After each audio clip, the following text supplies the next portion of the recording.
श्री राधे श्री राधे। अखण्डमण्डलाकारं व्याप्तं येन चराचरम् तत्पदं दर्शितं येन तस्मै श्रीगुरुवे नमः। गुरुर्ब्रह्मा गुरुर्विष्णु गुरुर्देव महेश्वरो गुरुर्साक्षात् परब्रह्म तस्मै श्रीगुरुवे नमः।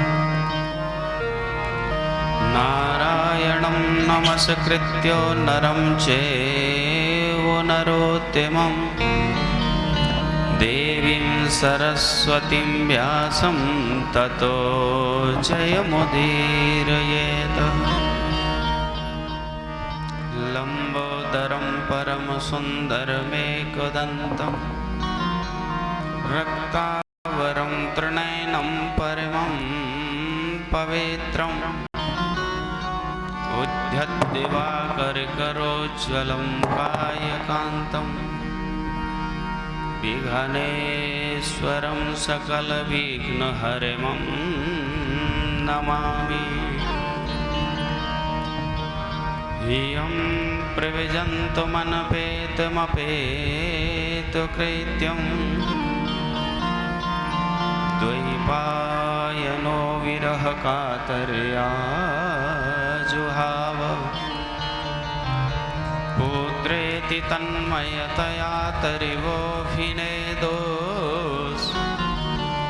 तं सर्वभूतहृदयं मुनिमानतोऽस्मि।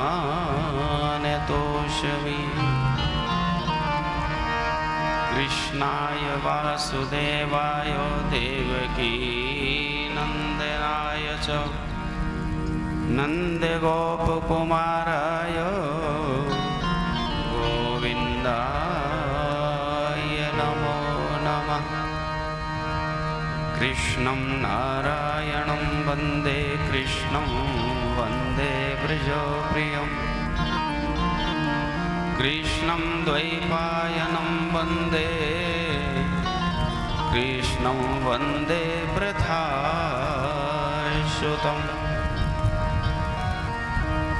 नीलाम्बुजश्यामलकोमलाङ्गं सीतासमारोपितवामभागं पाण्डौ महासायकचारुचापं नमामि रामं रघुवंशनाथम्। रामाय रामभद्राय रामचन्द्राय वेदसे रघुनाथनाथनाथाय सीताया पतये नमः। अतुलितबलधामं हेमशैलाभदेहं तनुजवन् कृशानं ज्ञानिनामग्रगण्डयं सकलगुणनिधानं वानराणामधीशं रघुपतप्रियभक्तं वातजातं नमामि। मुनिन्दुवृन्दवन्दिते त्रिलोकशोकहारिणि प्रसन्नवदनपङ्कजे निकुञ्जे भुविलासुनि ब्रजेन्द्रभानुनन्दनि ब्रजेन्द्रसोनसङ्गते कदा करिष्यसि कृपा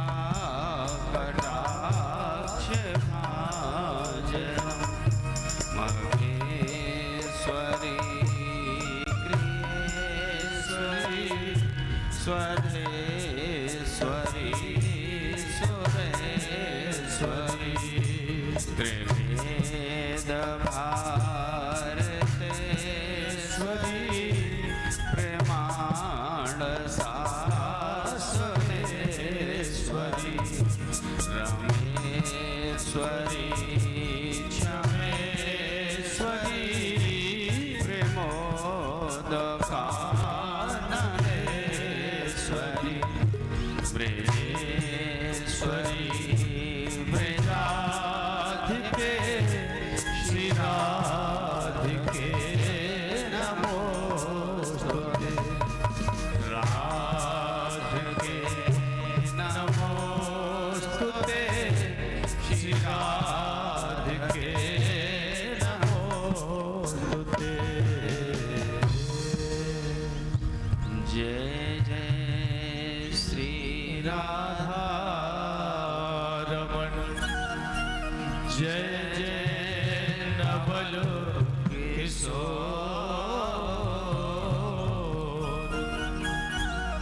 जय गोपी चित चोर प्रभु जय जय माखन चोर। सर्वेश्वर भगवान की जय। भागवत महापुराण की जय।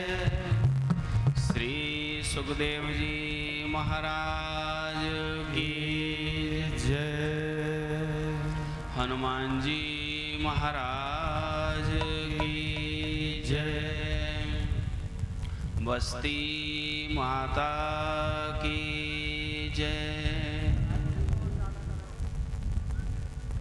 प्यारे बंधुओं, साक्षात भगवान की वांगमयी प्रतिमूर्ति श्रीमद् भागवत की कथा और आज भागवत का द्वितीय दिवस दूसरे दिन की कथा सभी मेरे परम आदरणीय प्रातः स्मरणीय आए हुए सभी विद्वत्सजन आचार्य देव, सभी श्रीमद् भागवत कथा के रसिक श्रद्धालु श्रोता व आई हुई सभी लक्ष्मी स्वरूपा माताएं, ग्राम देवता, कुल देवता, स्थान देवता, दृश्य या अदृश्य जो सभी उपस्थित हैं, या जहाँ तक श्रीमद् भागवत की माइक की आवाज आ रही है, सभी को मैं बार बार दंडवत और प्रणाम करते हुए आइए अपनी मन और वाणी को पवित्र करते हुए भगवान के नाम संकीर्तन से इस कथा में प्रवेश करते हैं। प्रेम से बोलिए राधे राधे। राधे कृष्ण राधे कृष्ण कृष्ण कृष्ण राधे राधे राधे श्याम राधे श्याम श्याम श्याम राधे राधे कृष्ण राधे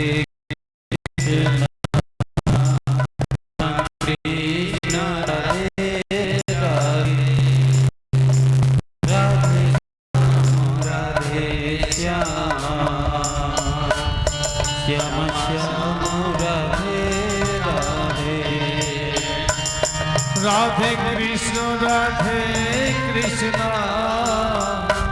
कृष्ण कृष्ण राधे राधे राधे श्याम राधे श्याम श्याम श्याम राधे राधे राधे कृष्ण राधे कृष्ण कृष्ण कृष्ण राधे राधे राधे श्याम राधे ओ श्यामा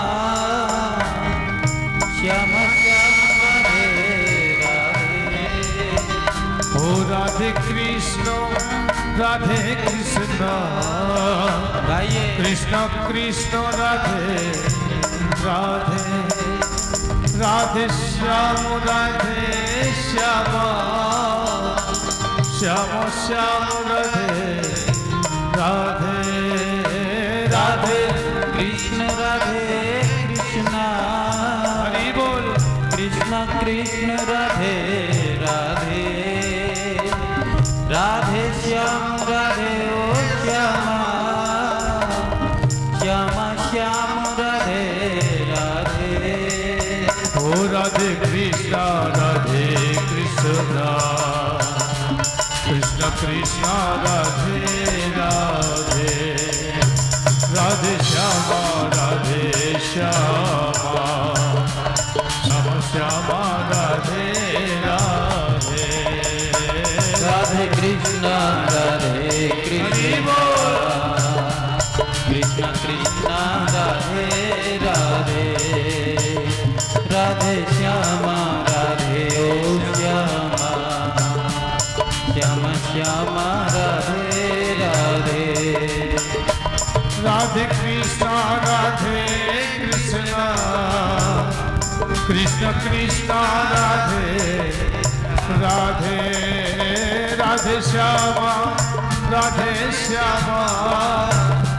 श्याम श्याम राधे राधे राधे कृष्ण राधे कृष्ण कृष्ण कृष्ण राधे राधे राधे श्यामा राधे श्यामा श्यामा श्यामा राधे राधे ओ राधे कृष्ण राधे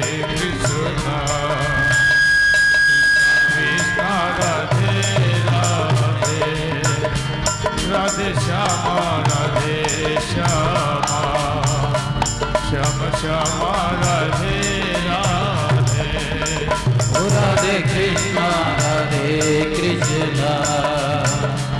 कृष्ण कृष्ण राधे राधे राधे श्यामा श्यामा श्याम श्यामा राधे राधे ओ राधे कृष्ण कृष्ण कृष्ण राधे राधे राधे श्याम श्यामा श्याम श्यामा राधे राधे राधे कृष्ण कृष्ण कृष्ण कृष्ण राधे राधे राधे श्यामा श्यामा श्याम श्यामा राधे राधे ओ राधे कृष्ण राधे कृष्ण राधे राधे गाइए राधे श्यामा श्याम श्यामा राधे राधे राधे कृष्ण कृष्ण कृष्ण कृष्ण राधे राधे ओ राधे श्यामा श्यामा श्यामा राधे राधे ओ राधे कृष्ण गाइए सभी तालियों के साथ कृष्ण कृष्ण राधे राधे राधे राधे श्यामा श्याम श्यामा राधे राधे राधे कृष्ण कृष्ण कृष्ण कृष्ण राधे राधे राधे श्यामा श्यामा श्यामा राधे राधे ओ राधे कृष्ण कृष्ण कृष्ण राधे राधे राधे श्यामा श्याम श्यामा राधे राधे राधे कृष्ण कृष्ण कृष्ण कृष्ण राधे राधे राधे श्यामा राधे श्याम राधे कृष्ण ओ राधे कृष्ण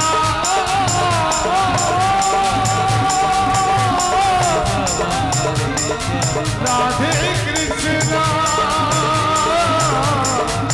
राधे कृष्णा राधे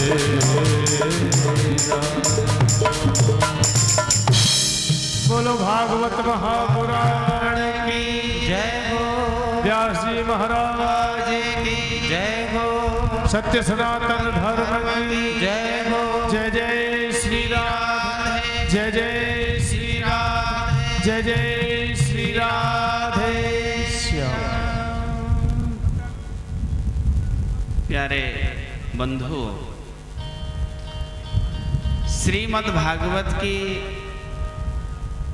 द्वितीय दिवस की कथा सूत जी महाराज और सौनकादिक ऋषियों का प्रसंग, विशेषतः राजा परीक्षित और श्री सुखदेव जी महाराज का संवाद।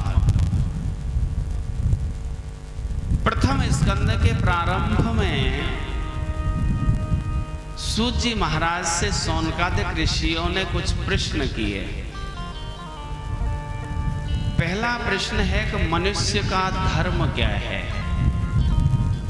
उसे क्या करना चाहिए और क्या नहीं करना चाहिए। दूसरा प्रश्न है, श्रीमद् भागवत के जितने भी वक्ता हुए उनमें सर्वश्रेष्ठ वक्ता कौन है। आगे का प्रश्न है, जिन्हें हम अनामी कहते हैं।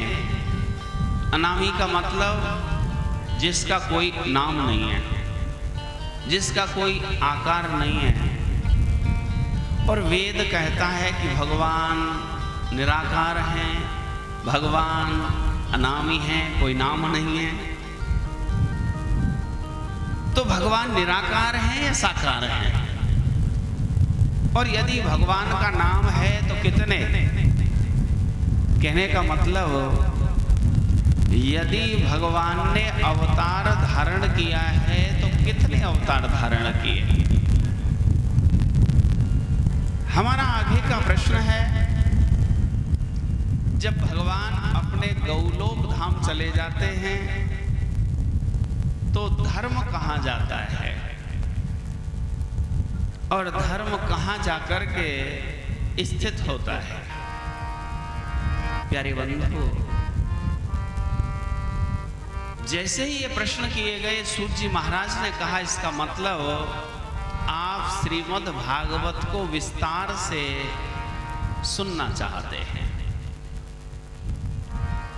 पहले सरस्वती को नमन किया कि नारायणं नमस्कृत्य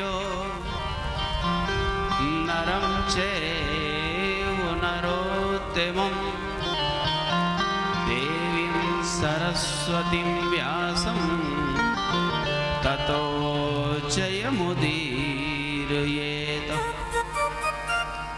भगवान नारायण को मेरा प्रणाम है, ऐसा सूत जी कहते हैं। लेकिन केवल नारायण को नहीं, नरोत्तमम, जो नरों में भी उत्तम हैं, अब मैं उनको प्रणाम करता हूं। मतलब मैं वो जो नारायण हैं, जो निराकार हैं, उनको प्रणाम करता हूं। जो भगवान ने नर रूप में अवतार लिया, मैं उनको प्रणाम करता हूं। जो नरों में श्रेष्ठ हैं, मैं उनकी भी आराधना करता हूं। और आराधना करते हुए मैं सरस्वती और व्यास जी को नमन करता हूं। केवल सरस्वती को अकेले प्रणाम नहीं किया, व्यास जी के साथ, जो नरों में उत्तम हैं उनके साथ, और जो नारायण हैं उनके साथ। क्योंकि सरस्वती का काम है शब्द देना, स्वर देना। स्वर भजन कीर्तन का भी हो सकता है और स्वर उनका भी होता है जो नाचने वाली होती हैं। क्योंकि बिना स्वर के उनका भी नहीं होता। सरस्वती का काम केवल स्वर देना है, शब्द स्वर। तो इसीलिए नारायण भगवान के और व्यास जी के साथ में नमन है, उनके साथ में दंडवत प्रणाम है कि मुझे शब्द मिले, मुझे स्वर मिले, लेकिन ज्ञानमय भगवतमय स्वर मिले। मैं भगवान का नाम, भगवान का गुण, भगवान की कथा गाना चाहता हूं। सुखदेव जी महाराज को नमन किया, श्रीमद् भागवत को नमन किया, कहने लगे तुमने जो प्रश्न किया सौनकादिक ऋषियों, वो बड़ा श्रेष्ठ है। वेदों में जो इतनी ज्यादा विवेचना की गई है कर्मों की, तो वेदों में केवल मनुष्य का कर्म ही समझाया गया है,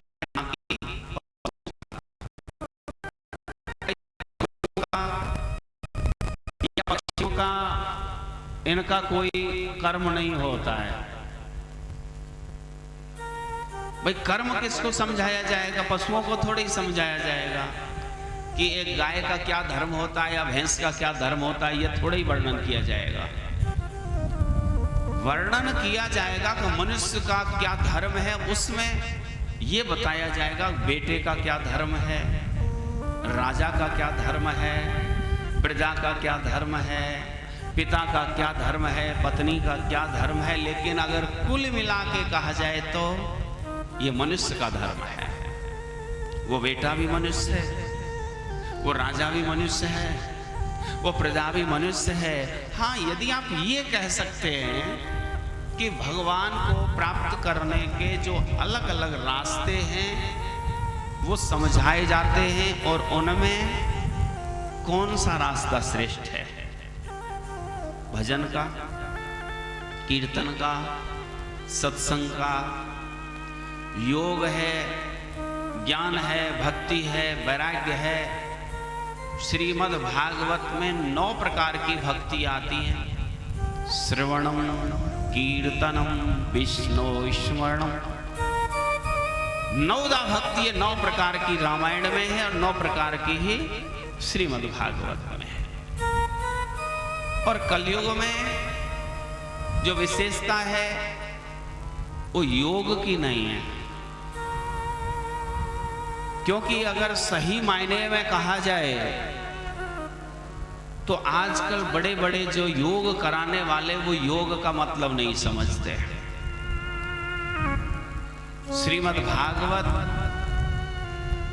हमें योग भी समझाती है, हमें ज्ञान भी, हमें वैराग्य भी, हमें भक्ति भी। केवल वो आसन करना सिखा सकते हैं और आसन को जानते हैं। अब हम अगर ये कहें कि योग, तो आसनों का वर्णन करना शुरू कर देते हैं। बोले जी ये उत्तान पादासन है, ये गर्भासन है, ये सूर्य नमस्कार है। यानी कि ऐसा नहीं, योग का मतलब बताइए, योग क्या है? ये तो आसन हो गए। अब योग, क्योंकि आप वेद में समझिए योग, और मैं आपको बहुत छोटे में योग का मतलब समझाता हूं जैसा वेद बताता है। जो भी वेग को रोकना सीख जाए, वेग, शायद हो सकता है समझ नहीं आ रहा।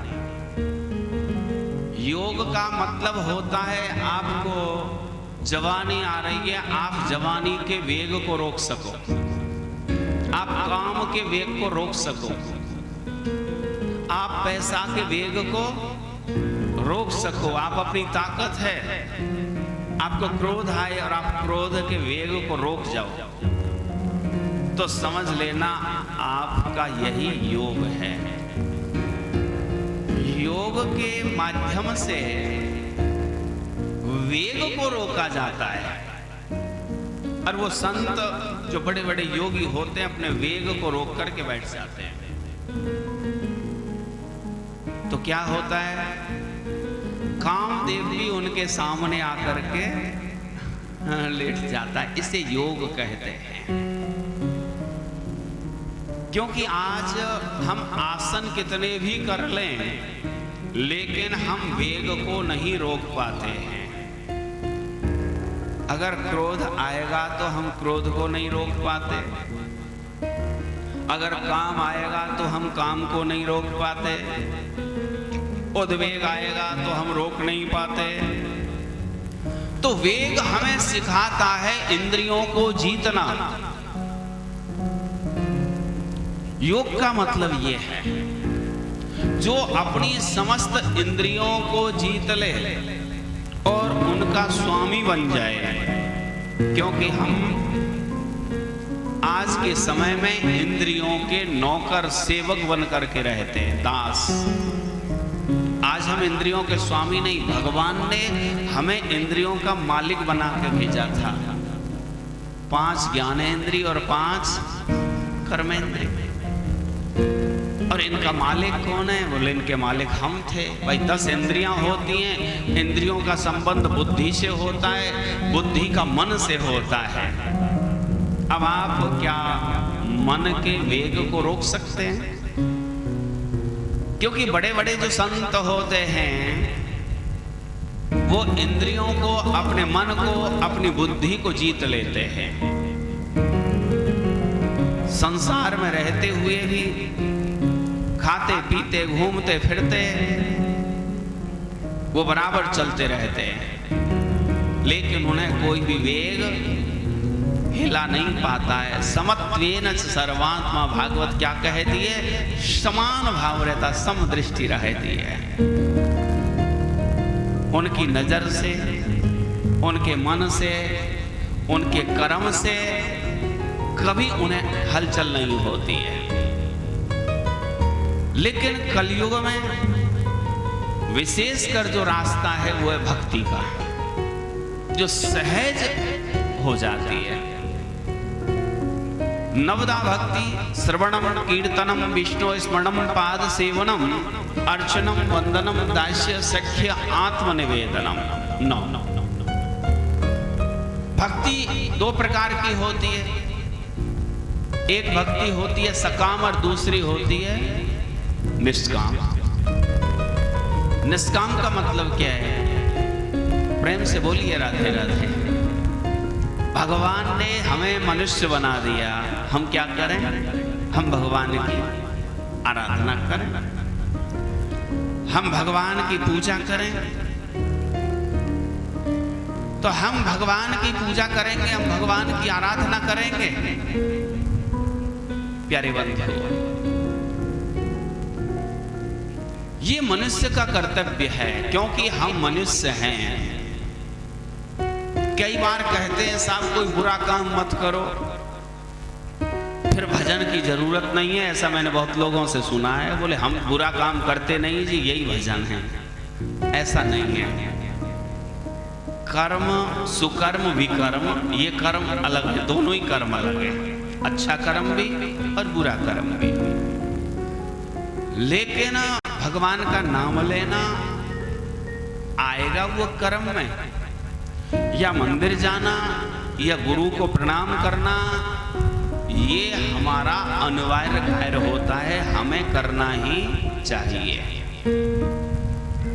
क्योंकि हमारा शास्त्र हमें समझाता है भाई मनुष्य बने और मनुष्य का कर्तव्य है भगवान की भक्ति करना। क्यों है?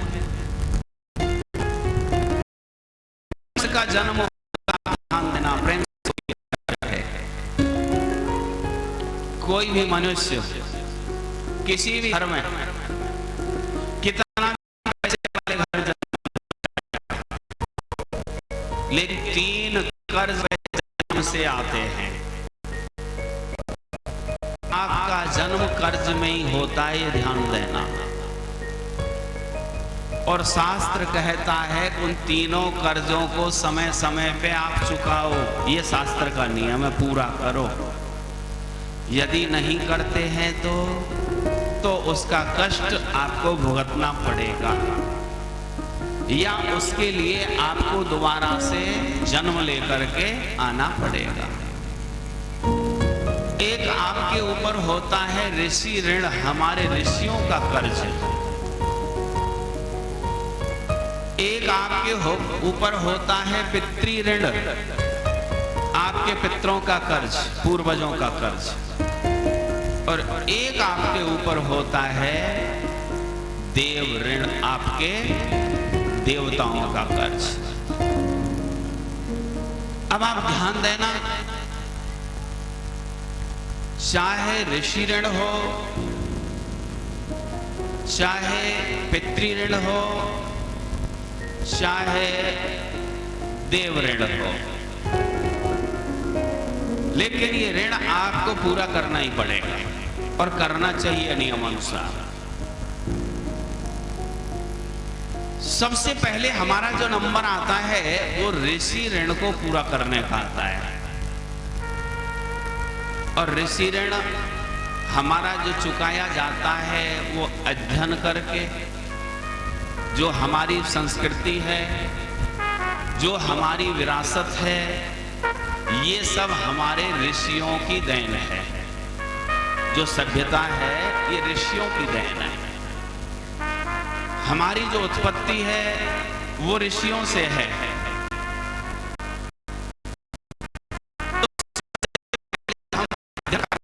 समय होता है तो अध्ययन करते हैं, माँ बाप आज्ञा का पालन करते हैं और गुरुओं की सेवा करते हैं, जिससे हमारा ऋषि ऋण पूरा हो जाता है। मतलब हमें अध्ययन करना ही चाहिए, पढ़ाई करनी चाहिए, ऐसे समझो। अब ऋण आता है पितृ ऋण का। जो पितृ ऋण है, जैसे हमारे माता पिता ने हमारा पालन किया, हमारे रहने की व्यवस्था करी, हमें भोजन कराया और हमें समर्थ किया, विवाह आदि किया, ऐसे ही हम भी अपने बच्चों का पालन करें, जिससे संसार आगे बढ़े। इसे क्या कहते हैं? पितृ ऋण चुकाया जाता है। समय पर तर्पण भी करें, मावस श्राद्ध आदि समय पर उनका श्राद्ध भी करें। इस तरह से हमारा ये दूसरा ऋण पितृ ऋण पूरा होता है। अब इसके बाद आता है हमारा देव ऋण, जो वानप्रस्थ में पूरा करना होता है। जब वानप्रस्थ हमारा है तो वानप्रस्थ में हमें यज्ञ करने चाहिए। हमें श्रीमद् भागवत की कथा, जो ज्ञान यज्ञ है, ये कराना चाहिए। इससे हमारा देव ऋण पूरा होता है, क्योंकि देवताओं का कर्ज भी हमारे ऊपर है। हमें सूर्य से प्रकाश मिलता है, हमें जीने के लिए ऑक्सीजन मिलती है, और ये सब कहां से? ये सब देवताओं की कृपा से मिलता है। क्योंकि भगवान ने देवताओं को उत्पत्ति की है, तो भगवान ने बनाया है। इसे पूरा करके हम यज्ञों को करके अपना देवऋण पूरा करते हैं, और उसके बाद आ जाता है हमारा संन्यास आश्रम, जिसमें केवल हमें ध्यान, साधना, कीर्तन, सत्संग यही करना चाहिए। तो मेरा कहने का मतलब है कि ये श्रेष्ठता है। मानव होने का मतलब है हम भगवान की आराधना करें, हम भगवान की भक्ति करें। अब जो सकाम भक्ति होती है, क्योंकि कलयुग में सकाम भक्ति ज्यादा होती है। भाई, हम गिरिराज बाबा की परिक्रमा लगाने गए, हमने बाबा से कहा, बाबा अब की बार नया ट्रैक्टर आ जाएगा तो तेरी परिक्रमा लगाऊंगा। इसे क्या कहते हैं? सकाम भक्ति। हमारे बेटे की शादी हो जाए या हमारे नाती पोते हो जाएं, तो ये है सकाम भक्ति। वैसे सकाम भक्ति करना भी बुरा नहीं है, क्योंकि हमारा मांगने का उससे अधिकार है, और मांगने में हमें कोई पाप नहीं लगता है। हम भगवान से कभी भी मांग सकते हैं। दाता एक राम जी भिखारी, सारी दुनिया अपने पिता से मांगते हैं, वो परम पिता है, हम उससे मांगते हैं, हम उसकी संतान हैं। तो भक्ति करना श्रेष्ठ है कलयुग में, और भक्ति बड़ी सहज हो जाती है। हर समय हम उनका ध्यान करते रहे। तुमने जो प्रश्न किया कि भागवत के वक्ता कौन श्रेष्ठ है, तो श्री सुखदेव जी महाराज भागवत के सर्वश्रेष्ठ वक्ताओं में यदि नाम है तो श्री सुखदेव जी महाराज का है। अब तुमने प्रश्न किया है कि अवतार कितने हुए। वैसे तो अवतारा असंख्य, असंख्य अवतारों के लिए भागवत इशारा कर रही है, लेकिन विशेषतः 24 अवतारों को माना जाता है। तुमने प्रश्न किया कि अवतार क्यों हुए, तो अवतार की कथा आएगी, हम आपको समझा देंगे कि ये अवतार भगवान ने क्यों लिया।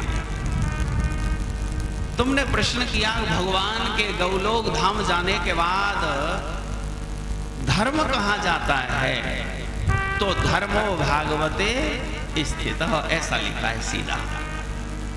श्रीमद् भागवत में जाकर के धर्म स्थित हो जाता है, और इसीलिए भागवत को साक्षात कृष्ण स्वरूप कहा जाता है। श्रीमद् भागवत कोई साधारण कथा नहीं है। निगम कल्पतरोरिगलितम फलम सुख मुखामृत द्रव संयुतम पिबत भागवतम रसमालय मुहुरहो रसिका। निगम कहते हैं वेद को, निगम कल्प तरोर गलितम, ऐसा लिखा है। निगम कहते हैं वेद को, जो वेद रूपी कल्प वृक्ष है, ध्यान देना, उसका पका हुआ जो फल है, रसमालयम मुहुरहो रसिका भुविभाव,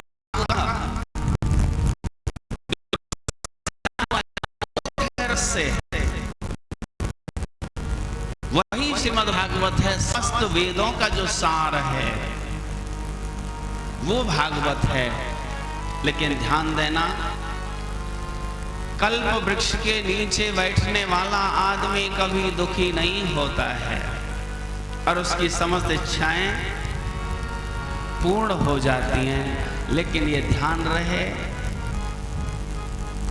कि आपके मन में जो होगा वही इच्छा आपकी पूर्ण होगी। वही इच्छा पूर्ण हो सकती है आपकी जो आपके मन में होगा। अब आपके मन में क्या है, ये आपको विचार करना पड़ेगा। ऐसा तो नहीं है आप कल्प वृक्ष की छाया में बैठ करके कहीं आपके मन में कोई द्वेष हो, कहीं आपके मन में कोई बुराई हो, कहीं आपके मन में श्रद्धा या विश्वास ना हो, तो कल्प वृक्ष के नीचे बैठकर भी आपको फल की प्राप्ति नहीं हो सकती है। भक्तमाल में एक चरित्र है, कुछ संत हैं, और वह संत कहीं दर्शन करने जा रहे थे। चलते चलते गर्मी का समय, कोई पेड़, बड़ी सघन छाया, पेड़ के नीचे खड़े हो गए। थोड़ा सा रुके।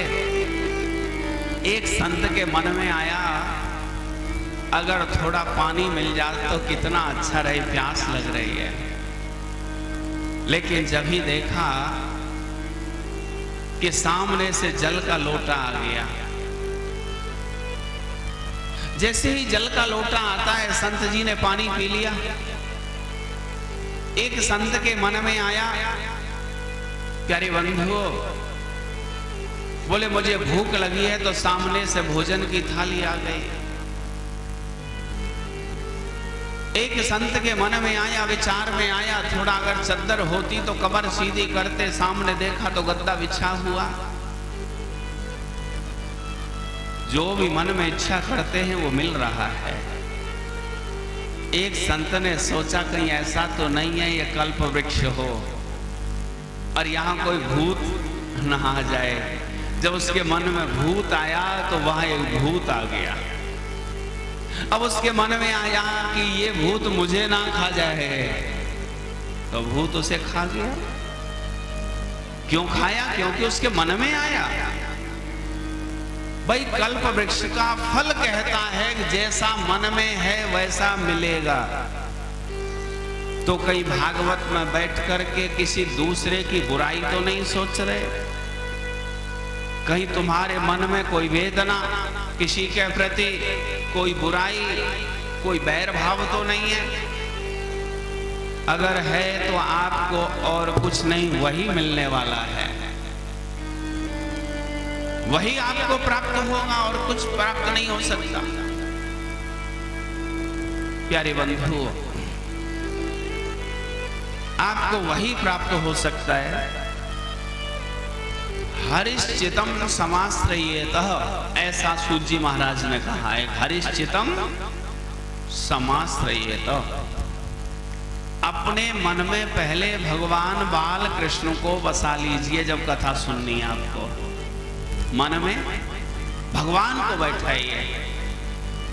जब तुम्हारे मन में भगवान होगा, हरिश्चितम समाश्रयेतः, जब तुम्हारे मन में भगवान होगा तो कथा सुनने से भगवान की ही प्राप्ति होगी, भगवान की ही कृपा होगी, भगवान का ही आशीर्वाद आपको मिलेगा। तो उस समय बड़े निर्मल स्वभाव से